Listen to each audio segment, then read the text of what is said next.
Hello, welcome to my channel. My name is Linda. If you want to see more dessert videos, please subscribe to my channel.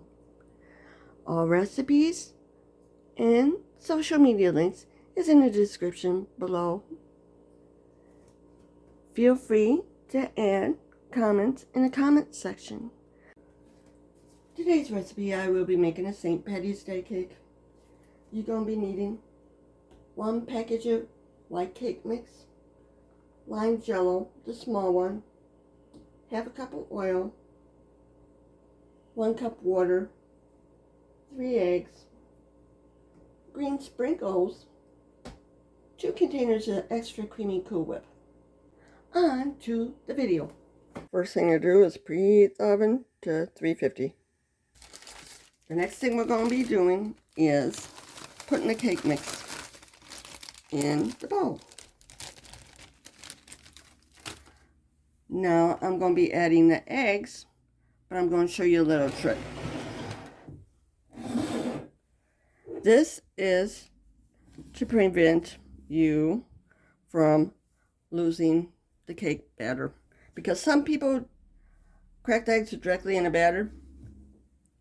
If you do that and you have a bad egg, you got to toss everything out. So I do it in a cup, then do each one individually, back and forth until we're done. So, first egg, it's good. Now if you had a bad egg, all you gotta do is toss out the egg. You don't have to toss out the mix too. 1 going in, and I'll do that with all 3 of them. Since all the eggs are added, we're going to add the water. Water going in. Next will be the oil. That was 1 cup water that went in. Now half a cup of oil going in. Now we're going to use our beater to mix it. Basically what we're going to be doing is following the directions on the box. On medium speed, you're going to mix it for 2 minutes.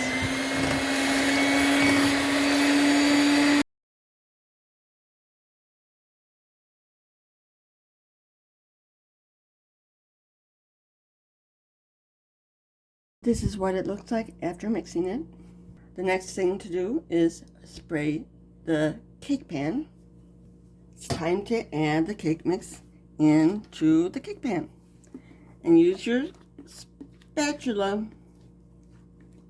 I should say rubber scraper, and scrape it. You don't want to waste any of the mix. Time to get the air bubbles out of the mix. You just lift it up and gently do that. See, the air bubbles came to the top?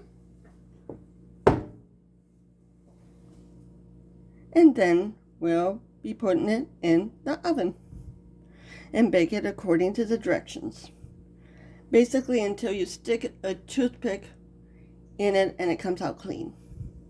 Time to bake the cake. I put the cake in already and we have to bake it for about a half hour. We're checking it to see. Couple more minutes and that'll be done. Don't worry about the holes because we're going to make more holes in the cake. Now it's time to take the cake out of the oven since it's been in a couple minutes and let it cool on a rack. And we'll be making the holes. Now you're going to need a fork to do it. Make sure your oven's off. You just poke it. You don't go all the way down. You just poke it and put the Jello that you're going to be mixing on top.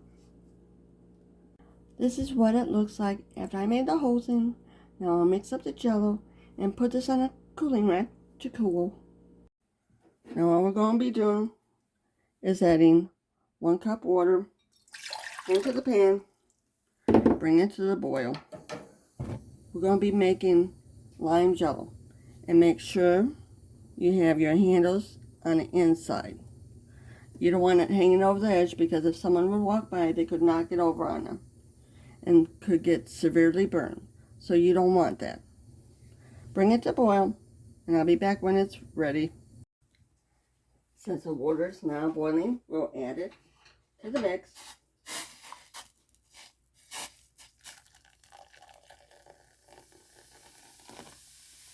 And we have to stir it up, make sure it's thoroughly mixed.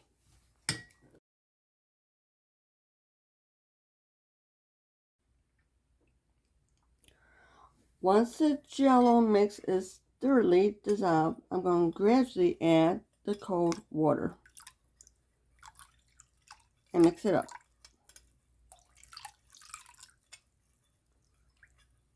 That way it's not a shock to the glass bowl. I just bring it up to the temperature gradually. I should say I cool it down to the temperature gradually. And now that that's done, I'll be pouring it into my measuring cup so I can pour it on the cake.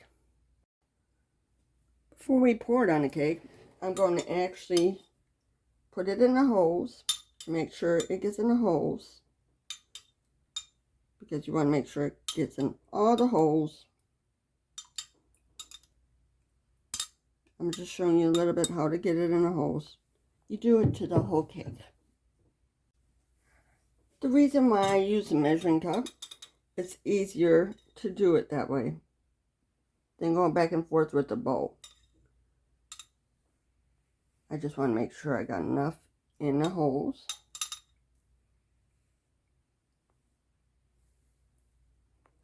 Then we're going to stick it in the fridge to set up.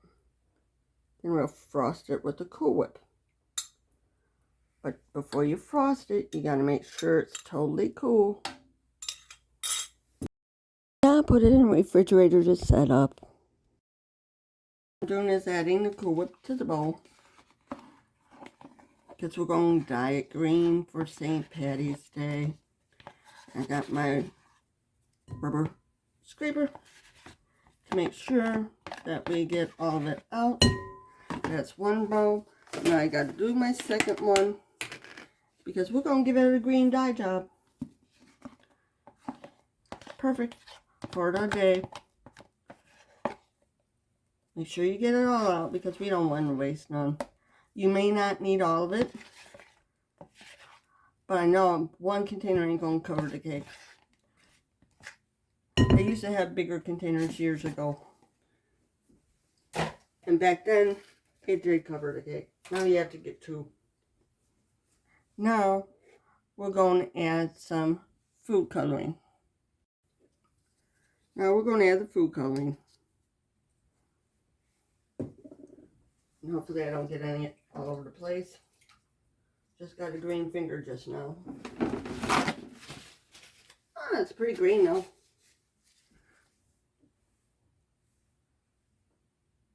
And we're going to add some coloring. I just add a little bit. I didn't measure it. You put in how much you like. Instead of doing it with a spoon, I'll just use this, because I already have it dirty. Let's see how green it becomes. We might have to add more. Probably going to have to add more. Yeah, we're going to have to add more. It's not green enough.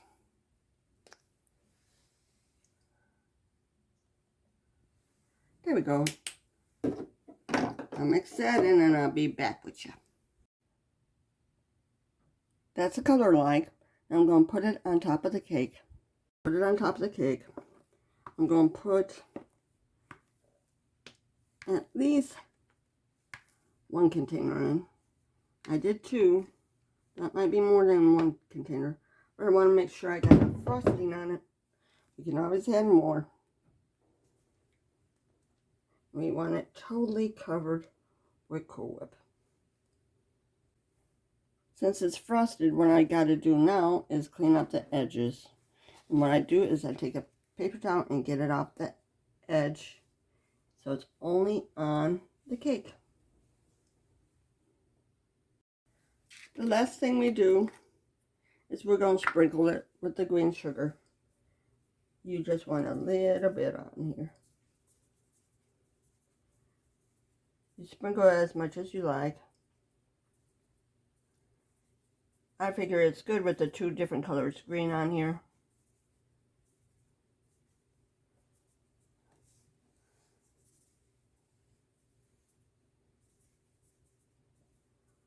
That's all you got to do with the sprinkles.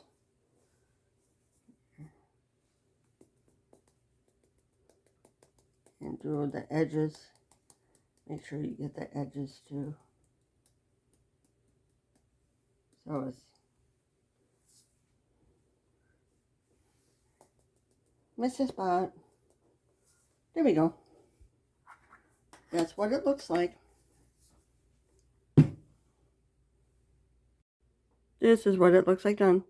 This is what it looks like when you cut it. The green doesn't show up as much as the red do when you use red Jello, whether it's cherry and strawberry. The green doesn't show up as good. But it's still pretty. Thank you for watching.